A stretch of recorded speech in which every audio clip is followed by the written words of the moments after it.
బండ్ల గణేష్ గారు ఇదే షాద్ నగర్ నుంచి హైదరాబాదులో ఒక చిన్న నటుడిగా మొదలుపెట్టిన ప్రయాణం ఈ రోజున ఒక బ్రాండ్గా, బండ్ల అంటే ఒక బ్రాండ్, బండ్ల అంటే ఒక వ్యక్తి కాదు, బండ్ల గణేష్ అంటే ఒక శక్తి. పర్సనల్గా నాకు గణేష్ అన్నతోటి నాకున్న పరిచయం 30 సంవత్సరాల పైమాటే, 32 ఏళ్ళు. నాకు మొదటిసారి కలిసినప్పుడు కరెక్ట్గా వారం 10 రోజుల్లోనే ఆర్టిస్ట్గా చేస్తున్నప్పుడు నాకు కమ్యూనికేషన్ లేదు. అంటే ఫోన్ కానీ, అప్పుడు ఫోన్ కూడా లేదు, పేజర్ ఉండేదన్నమాట. ఎవరన్నా ఫోన్ చేసి ఆర్టిస్ట్గా మాకు కావాలి అని చెప్పడానికి పేజర్ ఉండేది.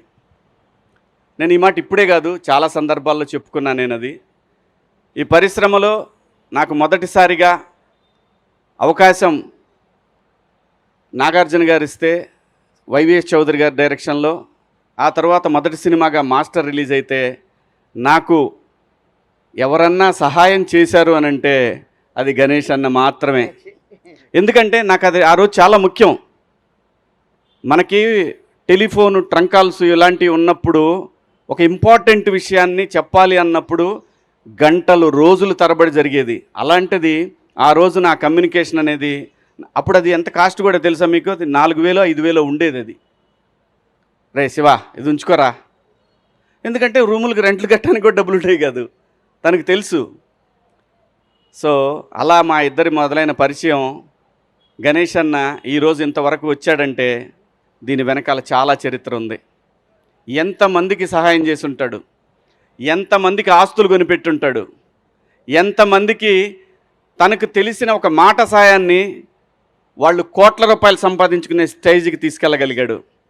ఇదంతటి కారణం ఏంటంటే మనకు మనిషికి కావాల్సింది ఒక మంచి మనసు, ఓ మంచి సంకల్పం. వీడు బాగుండాలి, వీళ్ళు బాగుండాలి, నన్ను నమ్మి వచ్చారంటే వీళ్ళు నాకన్నా బాగుండాలి అనుకునే ఒక మనస్తత్వం బండ్ల గణేష్ అన్నది.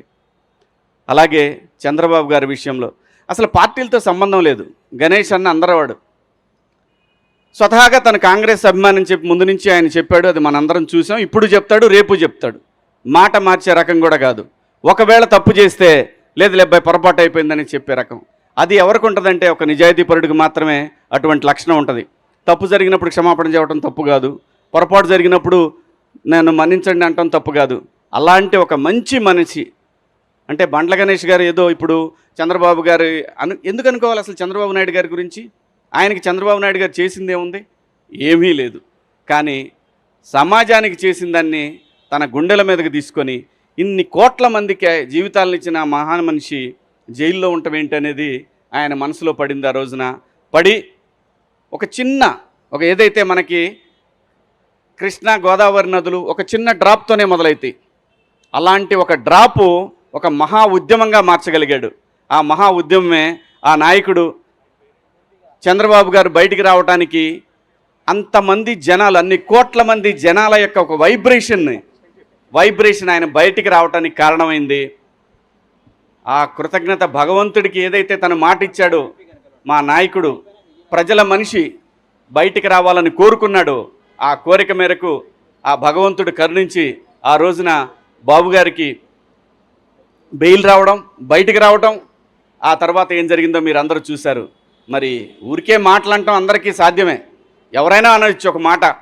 కానీ తన అన్న మాట ప్రకారం ఈ రోజున షాద్ నగర్ నుంచి, అంటే తనకి ఏదైతే తన జీవితం మొదలైన ఈ ప్లేస్ నుంచి వెంకన్న దగ్గరికి మొదలుపెట్టాడు ఈ ప్రయాణం.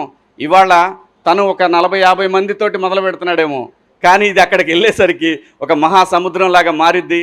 మనందరం చూస్తాం. నేను కూడా వస్తాను నీతో అన్నాడు.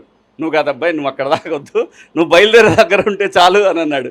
ఎందుకంటే ఇది తను చేసేది దేని గురించి? తనకి లాభం లేదు దీంట్లో, తనకు వచ్చేది లేదు. డైరెక్ట్గా ఇక్కడి నుంచి బస్కి వెళ్ళిపోయి శుభ్రంగా ఫ్లైట్కి వెళ్ళిపోయి దర్శనం చేసుకొని రావచ్చు. ఈజీ, చాలా ఈజీ. మాట ఇచ్చాడు, భగవంతుడి దగ్గరికి వెళ్ళాడు, దండం పెట్టుకున్నాడు, థ్యాంక్స్ చెప్పాడు, ఇది ఓకే. కానీ అలా కాదు. తను ఏదైతే అనుకున్నాడో అనుకున్న మాట మీద నిలబడాలి అనేది ఒక సంకల్పం ఏదైతే ఉంటుందో ఆ మనిషి. ఇప్పుడు మనం చూస్తున్న ఈ బండ్ల గణేష్ గారు ఇంకా ఎక్కడో చూస్తాం, మనం ఇంకా వేరే లెవెల్లో చూస్తాం. ఏ మనిషికైనా అంతేనండి, నాట్ ఓన్లీ బండ్ల గణేష్ గారు, ఎవరైనా సరే ఇక్కడ నిజాయితీ ఉండాలి. ఇక్కడ నిజాయితీ ఉంటే నేచర్ మనతో వస్తుంది, సమాజం మనతో వస్తుంది. అలా గణేష్ అన్న ఈరోజు మొదలుపెట్టినటువంటి ఈ ప్రయాణం మనం చివరి వరకు కూడా వెంకన్న తోడుగా యావత్ 2 రాష్ట్రాల తెలుగు ప్రజలు ప్రపంచంలో ఎక్కడైతే ప్రపంచవ్యాప్తంగా ఒక ఉద్యమాన్ని క్రియేట్ చేయగలిగాడో ఆ రోజున ఆ ప్రపంచవ్యాప్తంగా ఉన్న తెలుగు ప్రజలందరి ఆశీస్సులు గణేష్ అన్నకు ఉంటాయి. మా అందరి అభిమానంతో ఆయన ఎటువంటి అడ్డంకులు లేకుండా స్వామివారి దగ్గరికి ప్రయాణిస్తాడు. స్వామివారి దర్శనం రోజున ఖచ్చితంగా ఎక్కడున్నా సరే నన్ను కూడా భగవంతుడు అక్కడ దాకా తీసుకెళ్లాలని కోరుకుంటున్నాను.